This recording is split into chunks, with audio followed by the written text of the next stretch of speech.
This presentation comes from a personal experience of mine, being in the performance scene for, 6 to 7 years. I've done everything from really shitty punk, like strip clubs in South Philly, to places like this, to very high and stuffy places in New York. So this is based on my personal experiences and personal opinions on the matter. So if you guys want to throw anything out there for me after this, feel free. Now, sorry, I've never done this shit before, so bear with me. Yeah, thank you. So we know when it comes to the subject of being queer and also being of color, it has so many strikes against us, and especially in today's world, especially in this orange motherfucker that's in the White House.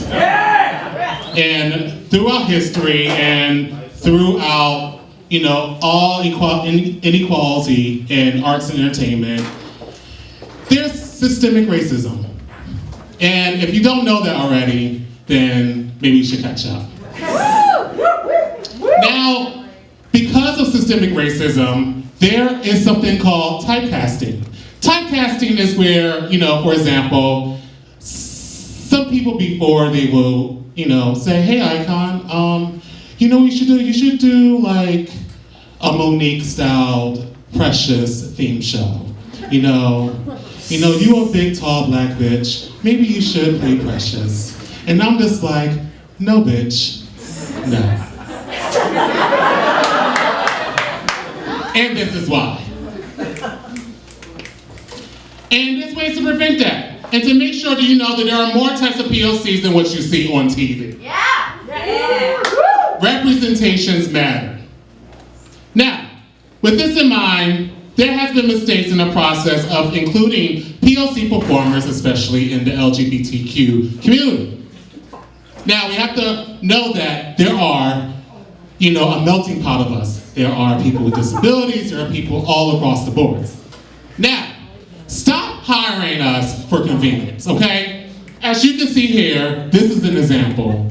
I'm pretty sure that has been a show before, and they're like, we need a black person to play a black ranger. We need a yellow person to play a yellow ranger. And I'm just like, no. No, you don't. You just trying to be smart. We are not a political statement. For example, we are not here for example, your Audre Lorde, like, I have a big afro, movement. So I'm just like, you're gonna hire a curly haired black person because you want to make a political statement? You're ingenuine. And we are not here for you to try to appropriate our cultures. Like my friend Rachel Dolezal, for example. That is Rachel Dolezal. And just because you hired me or an Asian person or a Latinx person does not give you a right to wear a headdress because you are 127 Native American. And as we know, there are more cases of violence in the trans community than anyone else in the LGBT community, especially black trans people. There's histories of trans performers that pioneer movements, like Marsha P. Johnson, to Laverne Cox. Representation matters, once again. And also, we are not an afterthought. We are not props. We are here and we are in the industry just like everyone else. But, once again, this is a reoccurring thing that happens in stages all across the country. Now, how can we fix this? There's a few solutions to these problems, and they're quite easy. Since we're living in the social media age, we can do a little bit of research now, right? We can. We need to start encouraging venues to support queer POC events and artists and performers.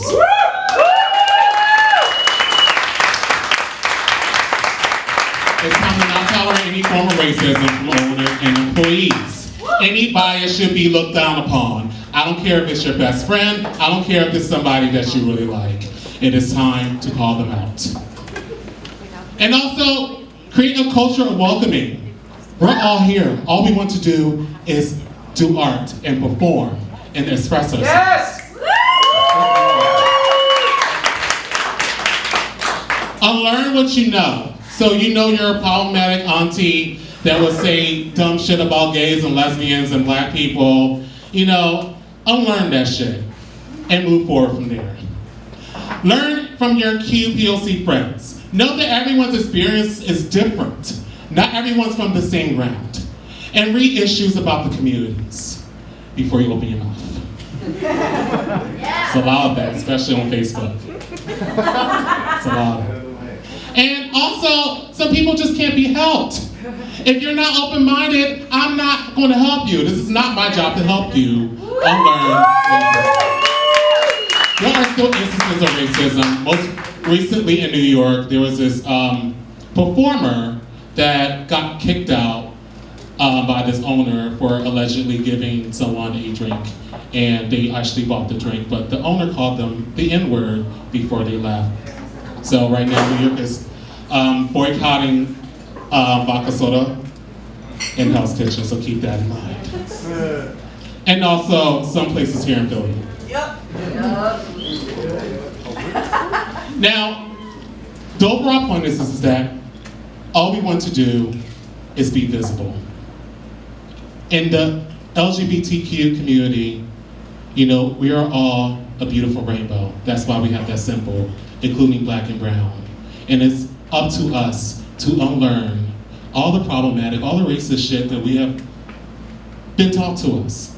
Because, for example, like, there are so many people of color behind the scenes that are makeup artists, that are, you know, talent scouts, that are in PR, that are giving people ideas to do everything that people appropriate all the time.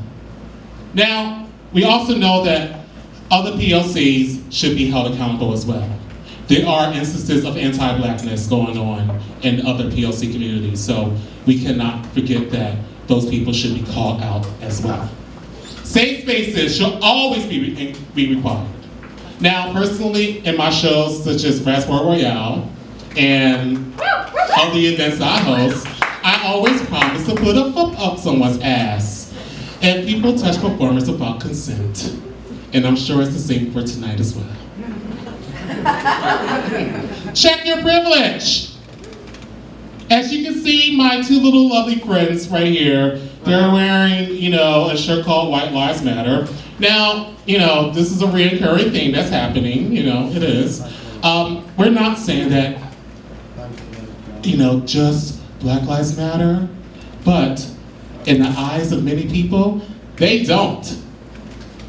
And that is seen even in the queer communities. There's unity and intersectionality. Without all of us beautiful people of many disabilities, many shapes, many sizes, you know, many gender identities, you know, there could be a boy wearing eyeliner that, you know, wants to one day be a drag queen. There needs to be spaces for them to be able to flourish. And without intersectionality, that will not happen. And there are strong underrepresented influences, just like Sylvester, just like Luther Vandross, just like RuPaul before she became a celebrity. Just, you know, everyone. And, you know, we are making progress. Every day, we are seeing more representations of all of us in the mainstream media. We are seeing more stronger influences for people that are like my 6-year-old self that just want to be like, I want to be like you when you grow up. But there are still work to be done. Thank you.